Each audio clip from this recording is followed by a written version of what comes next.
धर्मशास्त्र कहता है 3 अवस्थाओं के अंदर कभी भी कोई भी योग्य निर्णय अपने जीवन के मत लो, बड़े निर्णय मत लो। पहलू जયારે તમે બહુ ગુસ્સામાં હો ને કોઈ નિર્ણય લેતા નહીં। ગુસ્સામાં લેવાયેલો નિર્ણય એ હંમેશા ખોટો સાબિત થાય છે, એ તમને હંમેશા ગેરમાર્ગે લઈ જશે। કેવલ તમારા અહંકારથી વશીભૂત થયેલો એ નિર્ણય હશે। બીજું જયારે તમે બહુ ડિપ્રેશનમાં હો ને, બહુ હતાશામાં હો ને, ત્યારે કોઈ નિર્ણય ના લેતા, કેમ કે હતાશાના અંદર, ડિપ્રેશનના અંદર એને કેવલ અંધકાર દેખાય છે, એને અજવાળું દેખાતું નથી। અને ત્રીજું, જ્યારે તમે બહુ ખુશમાં હો ને ત્યારે પણ કોઈ નિર્ણય લેતા નહીં, એ ઘણીવાર પસ્તાશો। ગુસ્સામાં લેવાયેલો નિર્ણય, ડિપ્રેશનમાં લેવાયેલો નિર્ણય, આનંદમાં લેવાયેલો નિર્ણય આ માણસને ઘણીવાર પછી પસ્તાય। એટલે ધર્મશાસ્ત્ર કહે છે આ 3 અવસ્થાથી ચેતવીને રહેજો। અને ગુસ્સો આવે ત્યારે માણસ, સ્ક્રેન્ટનમાં એક જગ્યાએ મારી પધરામણી હતી, બહુ ગુસ્સાવાળા વ્યક્તિના ઘરે પધરામણી હતી, અને આ માણસનો ગુસ્સો એવો કે એને જ્યારે ગુસ્સો આવે ત્યારે આઉટ ઓફ કંટ્રોલ। એના ઘરે હું ગયો, થોડીક વાર વાતચીત થઈ, પછી મને કે મારો આ ગુસ્સાનો કોઈ ઉપાય કરવો છે। પછી એને મને કથા સંભળાવી કે મને જ્યારે ગુસ્સો આવે ત્યારે શું થાય। મને જ્યારે ગુસ્સો આવે ત્યારે હું આઉટ ઓફ કંટ્રોલ થઈ જઉં। એકવાર એ અને એના પત્ની બેસેલા, પત્ની લેપટોપ પર હતા અને આ પતિદેવ મહાદેવ ટીવી જોતા હતા, ફૂલ વોલ્યુમમાં ટીવી જોતા હતા।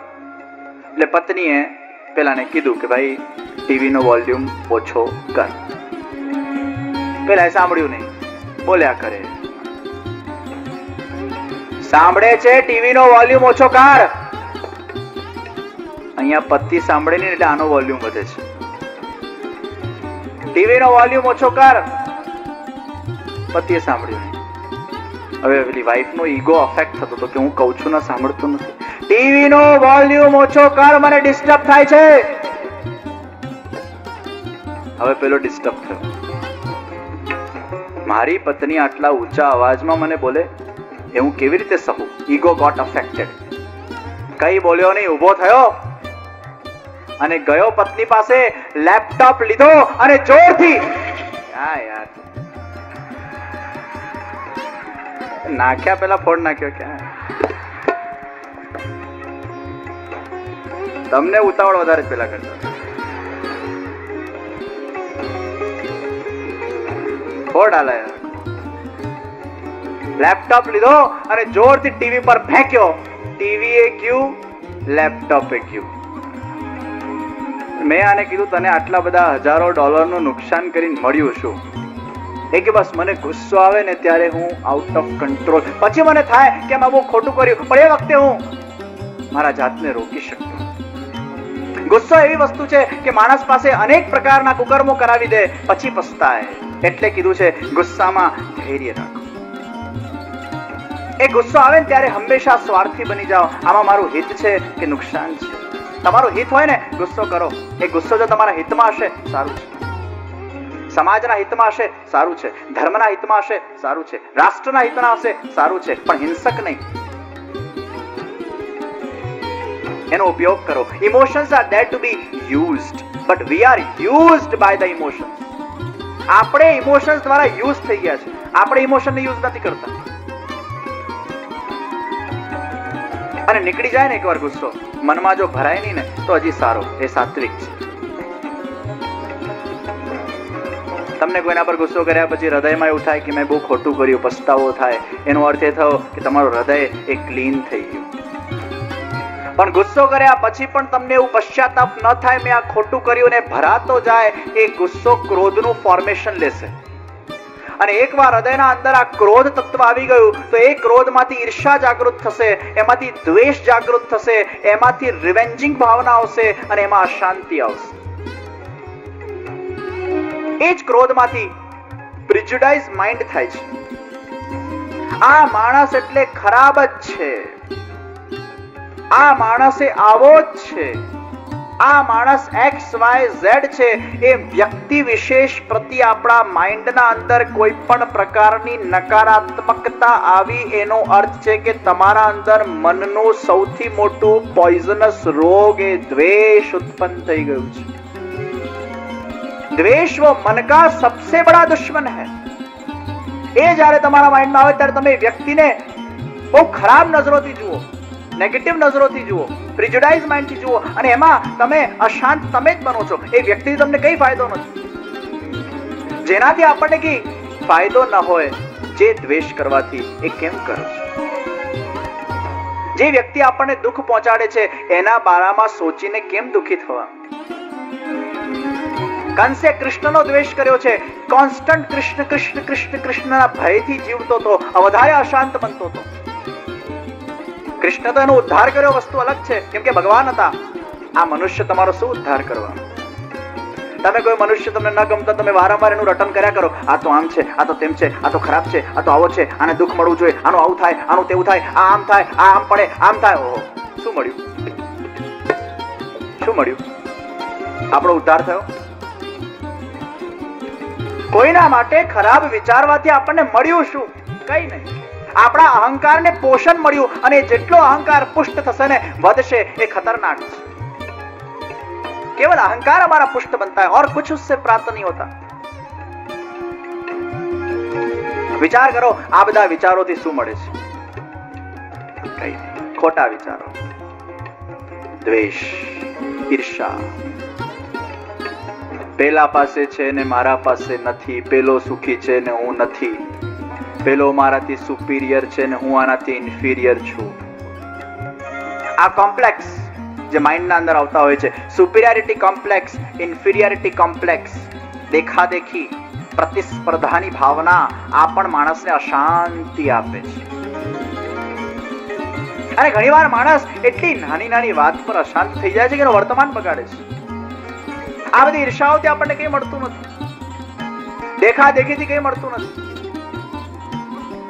દુનિયાના અંદર ઘણા બધા સુખ આપણા પાસે હોય છે ને છતાંય આપણે આવી ઝીણી ઝીણી વસ્તુ પ્રત્યે આપણે એટલું બધું ધ્યાન કેન્દ્રિત કરીને રાખીએ છીએ ને કે જે છે એનો અનુભવ નથી. જો નહીં है उसका गम है. ये दुनिया का सचोट सिद्धांत है कि दुनियाના અંદર જે છે એનો અનુભવ નથી, जो नहीं है उसका गम है. આ દુનિયાના અંદર ભગવાન ક્યારે પણ કોઈને પૂર્ણ સુખી નથી બનાવતો અને ક્યારે પણ પૂર્ણ દુઃખી નથી બનાવતો. જેના જીવનના અંદર બધું સુખ હશે ને એને એક એવું ભગવાન ગમ આપશે કે આખો જીવન બસ એ ગમને સોચ્યા કરશે, વિચાર્યા કરશે, અનુભવ્યા કરશે, પણ જે છે એનો અનુભવ નથી કરી શકતો. તમે ક્યારે પણ પોતાના જાતને પૂર્ણ સુખી નથી જ માની શકતા. આ મનુષ્યનો સ્વભાવ છે, કેમ કે એને કઈ ને કઈ જોઈએ અને જોઈએમાં જ દુઃખ છે. અને કોઈ પણ વ્યક્તિને ભગવાન પૂર્ણ અંધારામાં પણ નથી નાખતો દુઃખના અંદર. એ અંધારાના અંદર પણ એને એક કિરણ દેખાડે છે સુખની, પણ એ જોઈ શકતો નથી કારણ કે પોતાના જાતને અંધકારમાં જ માને છે. 32 માંથી એક દાંત જાય જીબડી ત્યાં જ જાય, એક કેમ નથી? 32 31 છે ને તારે પાસે કરવાના. जो है उसका अनुभव नहीं, जो नहीं उसका गम. यही जीवन का सनातन सत्य है. અને એ જ દુઃખી કરે છે, જે નથી ને એનો જ વિચાર દુઃખી કરે છે. Don't take what you don't have as a problem. ઇંગ્લિશમાં એક બહુ સરસ ઉક્તિ છે આજના યુવાનો માટે. Don't take what you don't have as a problem.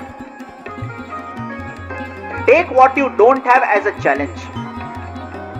When you take what you don't have as a challenge, that challenge will be a game for you. And when you play a game, you get fun.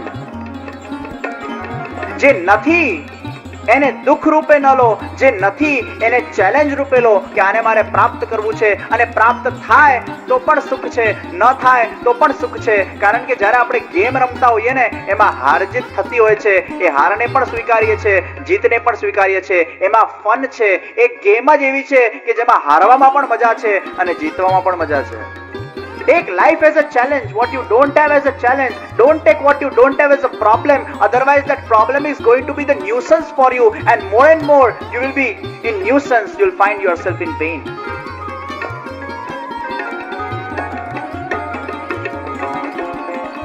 શાંત જ્યારે થાય ને mind, ઝીણી ઝીણી બાબતો શાંત નથી કરતી. આપણે ઘણીવાર શોધતા હોઈએ, બહુ સુખી થઈ જાય ને ભગવાને બધું જ આપ્યું હોય ને, પછી શોધતા હોઈએ કંઈક આમ તેમ નવા જૂની કરીએ એટલે નવા જૂનીમાં જ પાછું દુઃખ આવે. અડપલા કરીએ ને જીવન સાથે, બધું લાઈફ આખી બરાબર ચાલતી હોય ને પાછું શું છે આપણા મનમાં બધું લોભ વધ્યા કરે, ગ્રીડ વધ્યા કરે, કંઈક નવા જૂની કરીએ, ચલ ને હવે આ તો બધું રૂટીન થઈ ગયું, બહુ પૈસા કમાઈ લીધા, બહુ બધો કરોડ રૂપિયા આવી ગયા છે, આપણે બધા આમ થઈ ગયું તેમ, હવે કંઈક નવા જૂની કરીએ અને એમાં જ પછતાય. આ દુનિયાના અંદર 3 પ્રકારના દુઃખ છે. પહેલું દુઃખ છે સહજ દુઃખ. આ સહજ દુઃખ એટલે શું? જે પ્રત્યેક માનવીએ ભોગવવું પડે છે, જે નેચરલ છે. દરેક વ્યક્તિ, બહુ મોટા યોગીઓ ન થાય વસ્તુ અલગ છે. અને એ સહજ દુઃખ એટલે તમારા અપનાનો ગુમાવાનો ગમ. તમારા જ્યારે પોતાની વ્યક્તિ કોઈ મરી જાય ને દુઃખ થાય છે. એ સહજ દુઃખ છે જે પ્રત્યેક મનુષ્યએ ભોગવવું પડે છે, આજે નહીં તો કાલે. બીજું છે આર્ટિફિશિયલ દુઃખ. આ આર્ટિફિશિયલ દુઃખ કેવું છે? દુઃખ છે નહીં, પણ તમે તમારા વિચારોથી એ દુઃખને ક્રિએટ કરો છો. એના અંદર સચ્ચાઈ નથી, કેવલ આર્ટિફિશિયલનેસ છે. એ ખોટું છે, નકલી છે, તમે એને સાચું માનો છો. એ દુઃખ નથી, માનો છો. આર્ટિફિશિયલ દુઃખ. એકવાર એક ભાઈ બહુ ઉદાસ હતા. આ ભાઈ એટલા બધા ઉદાસ, એના મિત્રને ચિંતા થઈ કે મારો મિત્ર ઉદાસ છે, જઈને પૂછું શું તકલીફ છે. મિત્ર પાસે આવ્યો, હે મિત્ર, તને શું તકલીફ છે? હું બહુ ઉદાસ છું. શું થયું? 2 વીક પહેલા મારા 75 વર્ષના એક કાકા એક્સપાયર થઈ ગયા. હું બહુ દુઃખી છું. 1 કરોડ રૂપિયા છોડીને ગયા છે. પેલા મિત્રે કીધું ઠીક છે, હવે 75 વર્ષના હતા, ગુજરી ગયા, હવે શું કરીએ. એનીવેઝ 1 કરોડ રૂપિયા છોડીને ગયા છે. ના, હું બહુ દુઃખી છું. 1 વીક પહેલા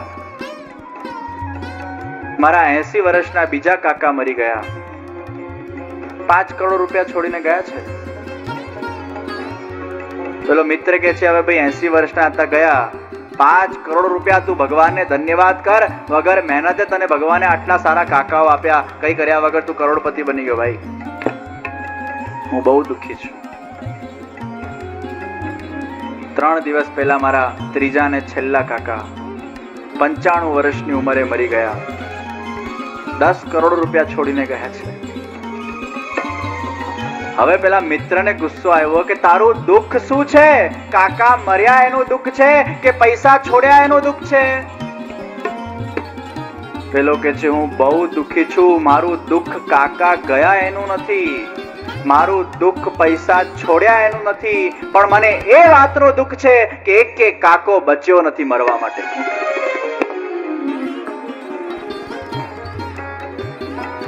આજ તો મારી આજીવિકા હતી, હવે મને ક્યાંથી પૈસા મળશે? માણસ ઘણીવાર દુઃખના સાધનો શોધતો હોય છે. મને ક્યાંથી દુઃખ આવે, અડપલા કરે પોતાના જીવન સાથે. ઘણું બધું ભગવાન આપ્યું તો પણ દુઃખી થાય છે, તો પણ અશાંત થાય છે, કેમ કે જીવી શકતો નથી, ભરેલો છે અંદરથી. અને આ ભરેલી વસ્તુઓ જ માણસને દુઃખી કરે છે. ઈર્ષા, દ્વેષ આ માણસને અશાંત બનાવે છે. जितने खाली हो जाओगे ना उतनी शांति आएगी. આજે આખી ટ્રેન છે, આ ટ્રેનમાં અહંકાર એ એન્જિન છે, અને અહંકારના પાછળના જે ડબ્બા છે ને એમાં બધું ભરાયેલું છે. એન્જિનના પાછળનો એક ડબ્બો છે, એમાં ભરાયું છે ગુસ્સો.